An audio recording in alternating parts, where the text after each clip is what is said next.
Halo semua, bertemu lagi dengan saya Haris di sini. Hari ini saya akan menyelami tentang dunia jaringan syaraf tiruan atau artificial neural network yang terinspirasi langsung dari cara kerja otak manusia. Dalam dunia kecerdasan buatan, ada 3 algoritma penting yang menjadi fondasi utama sistem pembelajaran mesin modern saat ini. Mereka adalah pertama, algoritma Hurd, sang pelopor asosiasi neuron. Kedua, perseptron atau prototipe otak buatan yang bisa belajar. Dan yang ketiga, backpropagation adalah revolusi besar dalam pelatihan jaringan multilapis. Mari kita pelajari satu persatu secara menyeluruh. Algoritma pertama yang akan kita bahas adalah algoritma Hurd. Algoritma ini dicetuskan pertama kali oleh seorang bernama Donald O. Hurd. Ia adalah seorang psikolog dan neuroscientist dari Kanada. Pada tahun 1949, ia menerbitkan sebuah buku yang berjudul The Organization of Behavior, yang mana buku ini menjadi cikal bakal ide pembelajaran asosiatif pada jaringan syaraf. Hurd mengamati bahwa penguatan hubungan antar neuron terjadi ketika neuron aktif secara bersamaan. Dari pengamatan inilah muncul prinsip dasar neuron that fire together, wire together. Inti konsep Hurd adalah jika neuron A sering mengaktifkan neuron B, maka koneksi dari A ke B akan menguat. Ini adalah bentuk pembelajaran tanpa pengawasan atau unsupervised learning, tanpa perlu tahu apakah hasil yang keluar adalah benar atau salah.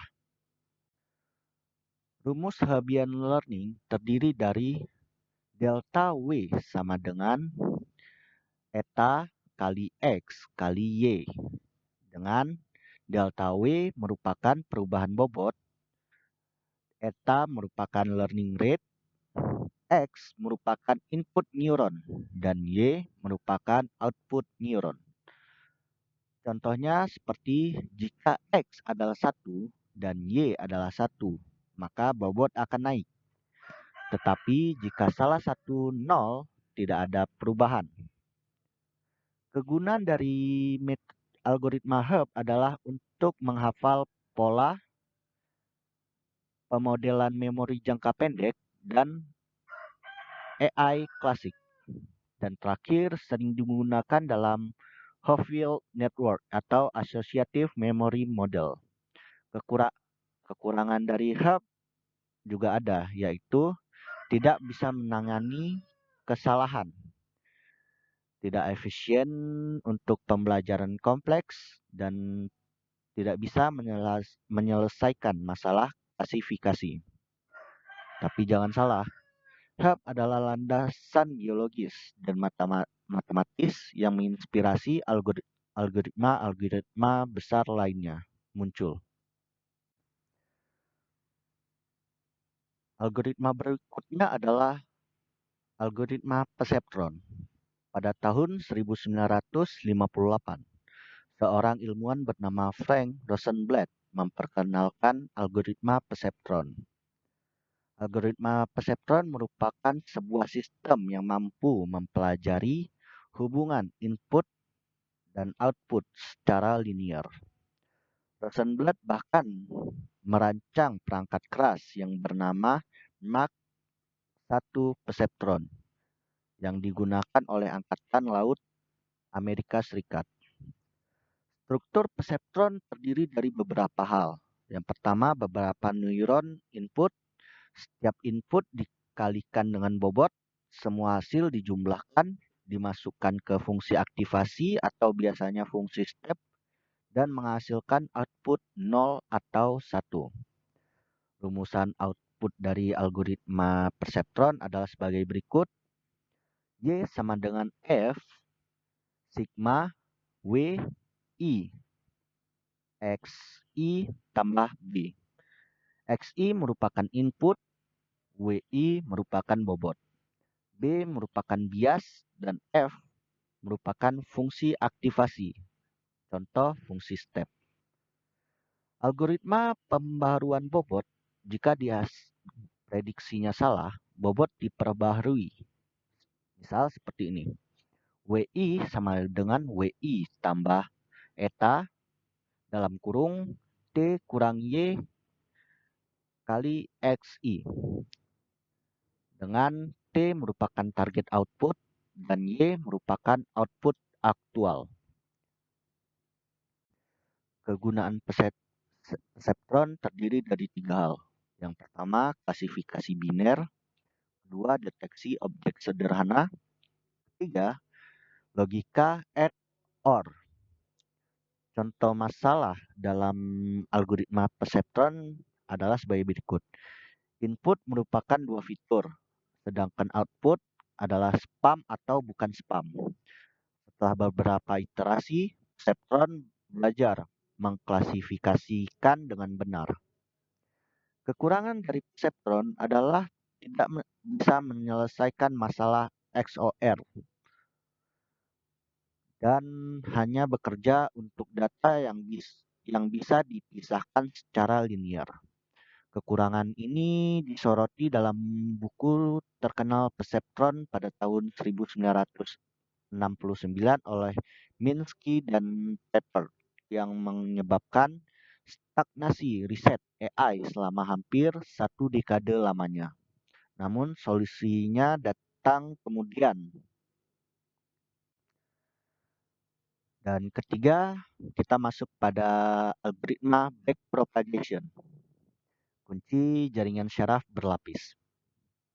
Pada tahun 1986, Rommel Hart, Hinton, dan William menerbitkan makalah tentang backpropagation dan dunia AI pun berubah. Backpropagation atau propagasi balik kesalahan adalah algoritma pembelajaran untuk jaringan multi-layer. Inilah dasar dari deep learning hari ini. Struktur jaringan multi-layer MLP. Input layer, hidden layer, bisa lebih dari satu, dan output layer. Proses pelatihan backpropagation terdiri dari 2 hal, yaitu forward pass dan backward pass. Forward pass meliputi beberapa hal, yaitu input diberikan ke jaringan, aktivasi dihitung layer demi layer sampai ke output. Dan untuk backward pass terdiri dari 3 hal, yaitu error antara output aktual dan target dihitung. Error dikembalikan ke belakang menggunakan turunan fungsi aktivasi, dan bobot diperbaharui berdasarkan error ini. Rumusan pembaruan bobot pada backpropagation yaitu sebagai berikut. Delta W sama dengan negatif eta parsial E turunan parsial W, dengan E merupakan fungsi error seperti mean squared error, dan eta masih seperti learning rate. Dan parsial E turunan parsial W merupakan gradian dari error terhadap bobot. Kegunaan backpropagation menjadi beberapa hal, yaitu pengenalan wajah dan suara, deteksi penyakit dari citra medis, mobil otomatis, ChatGPT, Siri, Google Assistant, dan deteksi emosi dari suara atau ekspresi wajah.